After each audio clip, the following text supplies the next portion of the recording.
ಭಗವಂತ ಆ ದೇವಿ ನಿಮ್ಮ ಪರೀಕ್ಷೆ ಮಾಡಕತ್ತೇಳೇನೋ ಅನ್ಸಕತ್ತೈತಿ ನನಗೆ. ಯಾವ ರೀತಿಯಾಗಿ ನೋಡಿ, ನೀವು ಬಂಗಾರವನ್ನು ಪತ್ತಾರು ಕೈ ಕೊಡ್ತೀರಿಲ್ಲೋ, ಹೊರಗಲ್ಗೆ ಹಚ್ತಾನ ಪತ್ತಾರು. ಅದು ಗಟ್ಟಿ ಬಂಗಾರ ಐತೋ ಇಲ್ಲೋ, ಅಥವಾ ಅದರೊಳಗೆ ಅರಕು ಕುಡೈತೋ ಏನು ಅಂತೇಳಿ ಪತ್ತಾರ ಆ ಬಂಗಾರನ ಹೊರಗಲ್ಗೆ ಹಚ್ತಾನ.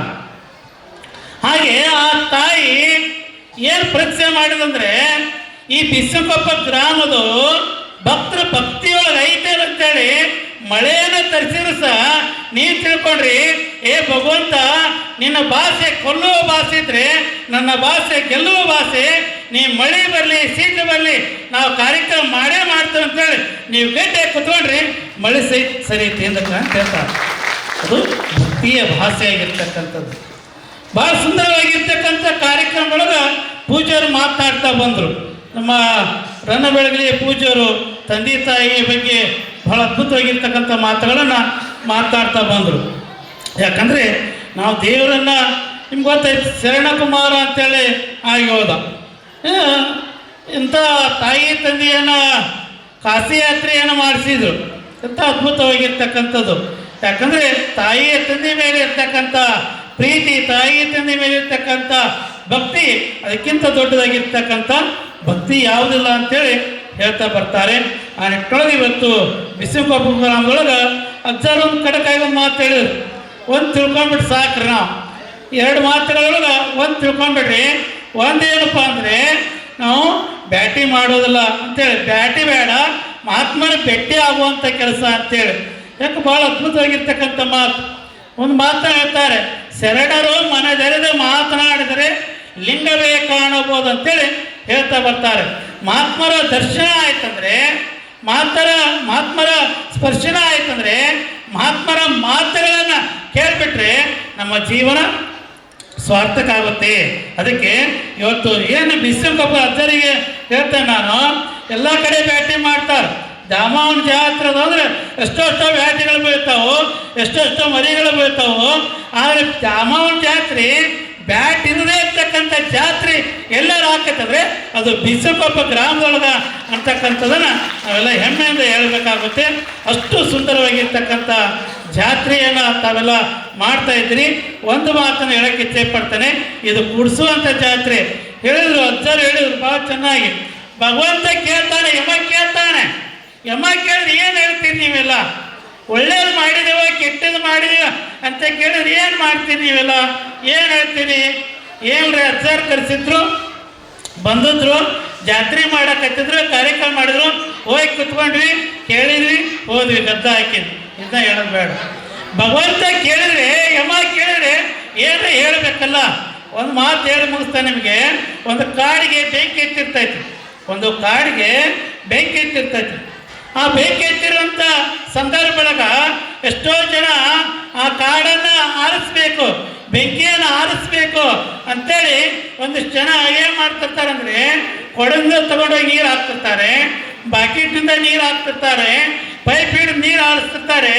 ಆದರೂ ಆರಂಗಿಲ್ಲ, ಅದು ಹಂಗೆ ಹತ್ತಿರ್ತೈತಿ, ಬೆಂಕಿ ಉರಿತಿರ್ತೈತಿ. ಅವಾಗ ಸಂದರ್ಭ ಹಿಂಗಾಕೈತಲ್ಲ, ಬೆಂಕಿ ಹತ್ತಿರೋಂಥ ಸಂದರ್ಭಕ್ಕೆ ಒಂದು ಗುಬ್ಬಿ ಏನು ಮಾಡ್ತಂದ್ರೆ, ಬಾಯಿಯೊಳಗೆ ನೀರು ಇಟ್ಕೊಂಡು ಹೋಗಿ ಅಲ್ಲಿ ಹಾಕಕತ್ತಿರ್ತೈತೆ. ಅದು ಬಾಯಿಯೊಳಗೆ ನೀರನ್ನು ತೆಗೆದುಕೊಂಡೋಗಿ ಆ ಬೆಂಕಿ ಮೇಲೆ ಸುರಿದು ಬರ್ತಿರ್ತೈತಿ. 4 ಮಂದಿ ಕಟ್ಟಿ ಕುಂತಿರ್ತಾರೆ, 4 ಮಂದಿ ಕಟ್ಟಿ ಕುಂತಿರ್ತಾರೆ.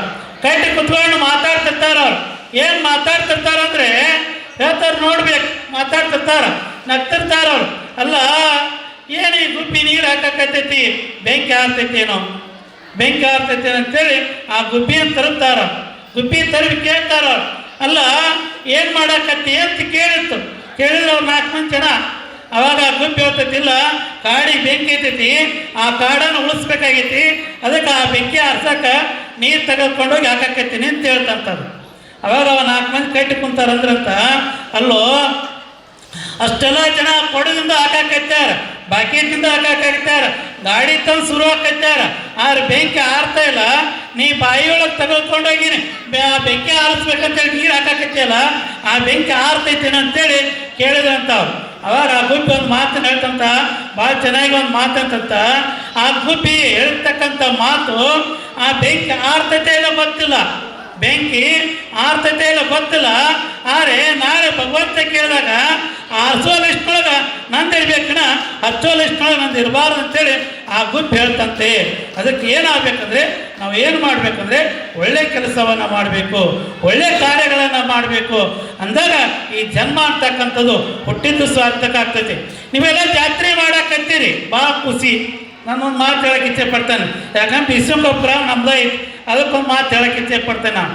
ನೀವೆಲ್ಲ ಜಾತ್ರೆ ಮಾಡಾಕತ್ತೀರಿ, ಒಂದು ತಿಳ್ಕೊಳ್ರಿ, ಎಷ್ಟೋ ಜನ ರೊಕ್ಕ ಕೊಟ್ಟಿರಿ, ದುಡ್ಡು ಕೊಟ್ಟಿರಿ, ಸಂಪಾದನೆ ಕೊಟ್ಟಿರಿ, ಜಾತ್ರೆ ಮಾಡಾಕತ್ತೀರಿ. ಆ ಭಕ್ತಿ ಮಾಡ್ಬೇಕು, ಭಕ್ತಿಯಿಂದ ಜಾತ್ರೆ ಮಾಡ್ಬೇಕು, ಭಕ್ತಿಯಿಂದ ಜಾತ್ರೆ ಮಾಡ್ಬೇಕು. ಯಾಕಂದ್ರೆ ಭಕ್ತಿ ಇದ್ರೆ ಜಾತ್ರೆ ಮಾಡಿದ್ರೆ ಅದು ವ್ಯರ್ಥ ಅಂತ ಹೇಳ್ತಾರೆ.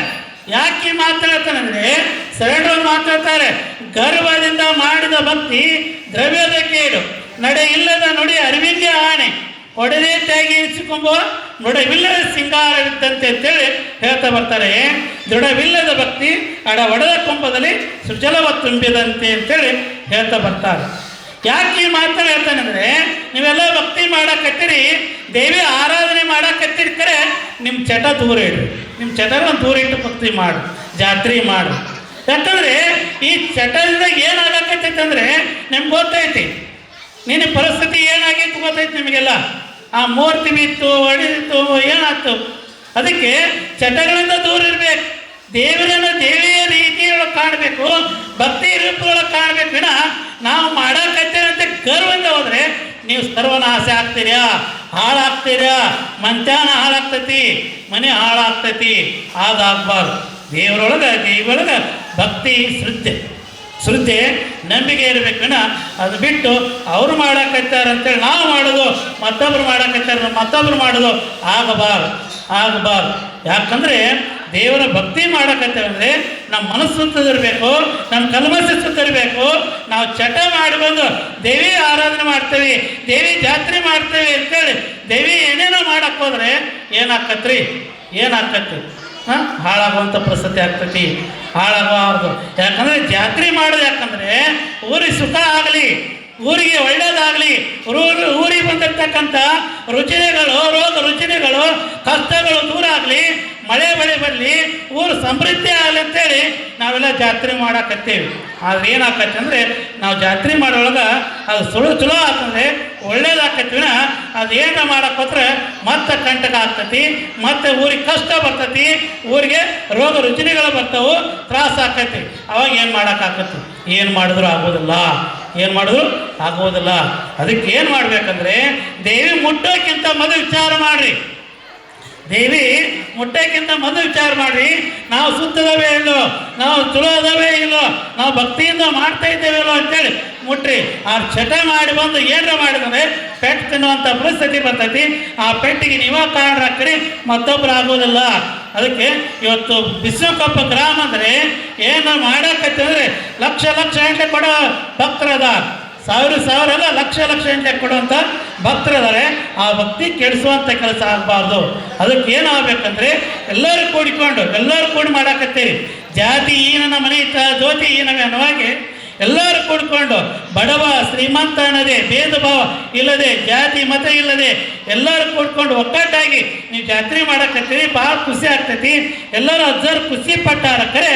ಆದರೆ ಚಟ ಮಾಡಿ ಜಾತ್ರೆ ಮಾಡಿದ್ರೆ ಜಾತ್ರೆ ಆಗೋದಿಲ್ಲ. ಅದಕ್ಕೆ ಅದನ್ನು ಬದಿಗೆ ಹೊತ್ಕೊಂಡು ದೇವಿಯನ್ನು ಭಕ್ತಿಯಿಂದ ಮಾಡಿರಿ, ದೇವಿಯನ್ನು ಭಕ್ತಿಯಿಂದ ಆರಾಧನೆ ಮಾಡಿರಿ, ದೇವಿಯನ್ನು ಭಕ್ತಿಯಿಂದ ಉತ್ಸವ ಮಾಡಿರಿ. ಅಂದಾಗ ಆ ದೇವಿ ಒಳ್ಳೇದು ಮಾಡ್ತಾಳೆ. ಎದೈತ್ರಿ ಆಗೋದಿಲ್ಲ ಅಂತಕ್ಕಂಥ ಮಾತನ್ನು ಹೇಳ್ತಾ ಭಾಳ ಸುಂದರ. ಯಾಕಂದರೆ ನಾವು ಎದಕ್ಕೆ ಮಾಡ್ತೇವ್ರಿ?